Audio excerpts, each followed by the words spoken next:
সমাজে প্রচুর লোকের ভিতরে এই সমস্ত নিয়তগুলো থাকে।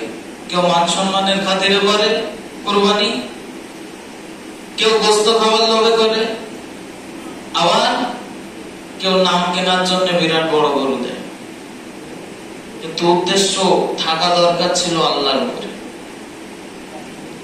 আবার এমনও কেউ আছে, বউ মহিলা সমিতি করেছিল, সেই পয়সা উঠেছে, ওই টাকা দিয়ে এইবার গরু কোরবানি করব, দেশ সব থেকে বড় গরু। যাদেরকে শরীকের ভিতরে নেবেন, আল্লাহর হস্তে বলে দেবেন যে তুমি আমাদের সাথে শরীক হচ্ছ, তো এইগুলো করা যাবে না। গোশতের লোভ থাকবে না, তোমার ভিতরে মান সম্মানে পড়বে, সেই জন্য কোরবানি করছো, এই জিনিসটা থাকবে না। একমাত্র উদ্দেশ্য থাকবে আল্লাহর রেজামন্দি হাসিল করার। কথা বুঝেছেন? কোরবানি করার উদ্দেশ্য কি থাকবে? একমাত্র আল্লাহর খুশির জন্য, তাছাড়া আর কারো খুশির জন্য আমি কোরবানি করছি।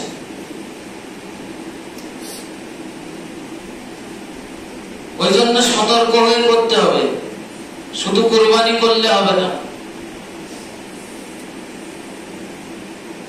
এমনকি আমরা যারা কোরবানি করব, পশুটা ক্রয় করব, ক্রয় করতে যাওয়ার সময় সবাইকে আমরা বলে দেবো যে হালাল পয়সাটা নিয়ে তারপরে কোরবানি আমরা করব। তোমার হালাল পয়সা আছে তো? তোমার হালাল পয়সাটা দিয়ে আমাদের এতে শরীক হও। পরবর্তীকালে যদি দেখা যায় যে না, লোকটা সেই সময় বলেছিল আমি হালাল পয়সা দিয়েই করছি, কিন্তু কোরবানির পরে শোনা গেছে তার টাকাটা হারাম, আপনাদের কোরবানিগুলো যারা করেছে কবুল হয়ে যাবে ইনশাআল্লাহ। কারণ সে মিথ্যা বলেছে, সেই পাপের দায়ভার আর আপনাদের থাকলো না। দ্বিতীয়ত কথা, কোরবানির পশু আমরা যখন কিনতে যাব, মনোপছন্দনীয় এমন পশু ক্রয় করব, খুদ আছে এমন পশু আমরা যেন না ক্রয় করি।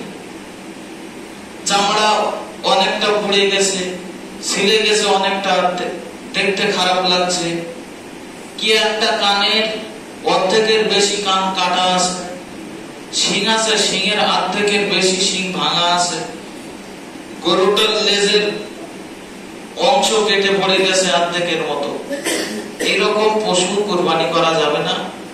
এমন পশু কুরবানি করা যাবে না যে পশু এক পায়ে ভর দিতেই পারে না আদৌ, তথা খোড়া পশু। ছাগল যারা কোরবানি দেবেন কমপক্ষে 1 বছর বয়স হতে হবে। গরু যারা কোরবানি দেবেন গরুর বয়স হতে হবে 2 বছর। আর যেহেতু উটের প্রচলন নেই, উটের বয়স হতে হবে 5 বছর। এর ভিতরে অনেকের আবার প্রশ্ন থাকে, সেটা হলো 1 বছর ছাগলের বয়স কি 2 বছর গরুর বয়স, কিন্তু এখনো দাঁতেনি, তো এই গরুতে কুরবানি হবে কিনা? কোনো সমস্যা নেই, দাঁত নিয়ে কোনো সমস্যা নেই। যদি তার বয়স 2 বছর হয়ে যায় তাহলে সেই পশু কুরবানি করা যাবে। তবে খেয়াল রাখবেন গরুটা যেন দুর্বল না হয়, ভালো হাঁটতে পারছে না, রোগগ্রস্ত, এইরকম পশু যেন না হয়, সেই দিকে খেয়াল করে আমরা কুরবানির পশুগুলো ক্রয় করব। যেহেতু সামনে আর মনে হচ্ছে সম্ভবত আমি ঠিক দিন ধার্য করে বলতে পারছি না এই মুহূর্তে, দিন 20 বাকি আছে, হয়তো আর বিরাট জোর দিন 20 বাকি আছে ঈদের।